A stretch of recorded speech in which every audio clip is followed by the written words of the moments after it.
We've had 3 competitions so far. It's a great thing with tournaments. You have a bigger sample size versus a dual meet. So we have a couple of our guys have over 15 matches in just 3 events so far, which when you have a sample size like that, you have more to look at, more of what we're doing well and more of where we need to improve. Kind of taking it event by event. Our first competition was the Ohio Intercollegiate Open, which is, for me, that's kind of been my baby. A marquee event for us. It's been a major project, and it kind of turned into just a small idea of hosting an event at our facilities, which are great.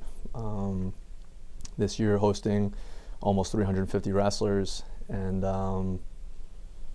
having about 25 teams represented. Ohio State sending their entire roster. They're currently ranked number 4 in the country, so having those guys on campus is great for us. It's great for the sport. It's great for the university. It's great for our guys to be in the same gym as those guys, to see really the highest level of the sport, but it's not much different from what we're doing. They're just a little bit cleaner with their technique, a little bit stronger. So for our guys, I mean, we had several guys show well at that event. Again, reinforcing our training, reinforcing where we're good. And if we stay where we're good, we're going to have a real good opportunity for success. So leaders who have emerged so far, Isaac Collier, back from an injury. Last year, season-ending injury. Jacob Frisch, last year's season-ending injury. Both those guys jumping right back in this year and doing really well for us. Back this year, as advertised, Alec and Andrew Hoover. Those guys, those 4 are juniors for us this year. Really leaders who are taking ownership in this program. Honestly, for me as a coach, that they are extensions of our staff. Now we have that leadership. And then, of course, our seniors, Gavin Dersh-Fisher and Brian McNamara, really stepping up, again, almost in different roles than they have been in the past.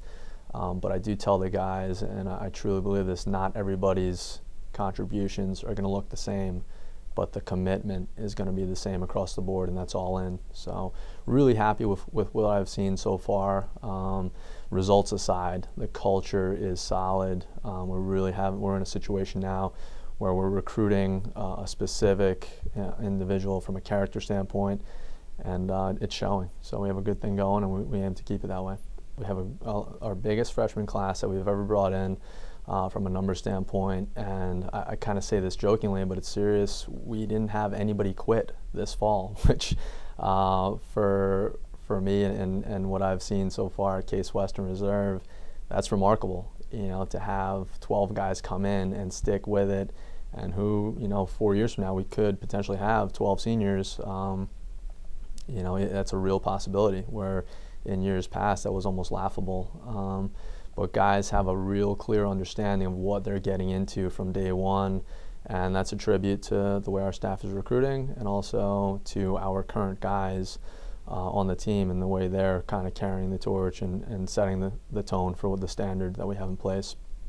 Going back to those 2 you mentioned, Duncan Clayton, he's, and with any freshman, these guys have growing pains, literally and figuratively. Just trying to get a hold of the transition from college, from high school to college. Maybe not having the success that they want to or they're hungry for, that they've trained for just yet, but it takes time. And so I preach to our guys, consistency over time is going to prove to be a really good recipe. And with that, they're staying the course. So Duncan has some great attacks from the neutral position. He's tough as nails in the top position, and I encourage him to triple down on those strengths. Grant Robinson, incredibly strong freshman heavyweight, which you don't hear those phrases in the same sentence too often. With guys who are coming out. But we have an opportunity where Brian McNamara is able to bring him in under his wing and kind of show him the ropes a little bit. And all these guys, these young guys, have good examples now within the team that we can point to. So Duncan and Grant certainly so far have shown well, you know, not necessarily from a result standpoint, but from a development standpoint. Other guys, I could name them all, to be honest, but I'll name two. Brandon Barton at 149, definitely keep an eye out for him. His approach to the sport, you know, is a total approach. So it's not just coming in with, you know, trying to learn some flashy moves, but he's very much buying into the process and understanding of that consistency over time recipe. Another guy I'll mention is Adam Cates. He's our 125-pounder out of Needham, Massachusetts. And again, he has a real good approach where he's analyzing, almost in coaching himself, and really recognizing where he's strong and where he's best, and kind of looking to tighten up those areas and develop technically as well as strength and conditioning, and being a total package. With this time of year, it is by design, and we've kind of stuck to a similar schedule the last couple of years, and so far it's worked well for us, but we're always looking to improve it. But now we're in a situation where we have 2 weeks where we're just training, kind of recovering from some nagging injuries, getting healed up, tightening up some technique, and then you know, hitting it a little bit harder in the weight room. So definitely by design to have this break where the guys can focus on getting big and strong, cleaning up some technique, and of course focusing on their academics. So we're in a situation with the program where we have our guys, all of them are looking to achieve 4.0s. You know, whether that happens or not, you know, it's up to them.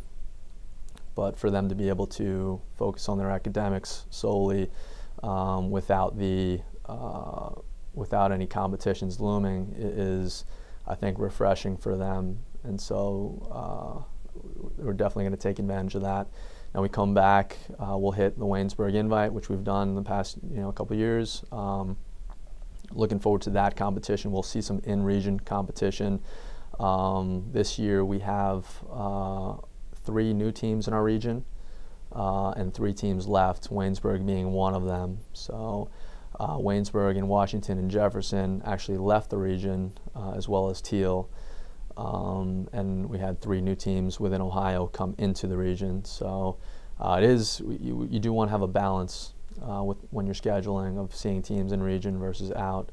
But nonetheless, this is going to be a great test for us. Waynesburg and Washington and Jefferson and Teal are going to be 3 real good opponents to see within those competitions, as well as in region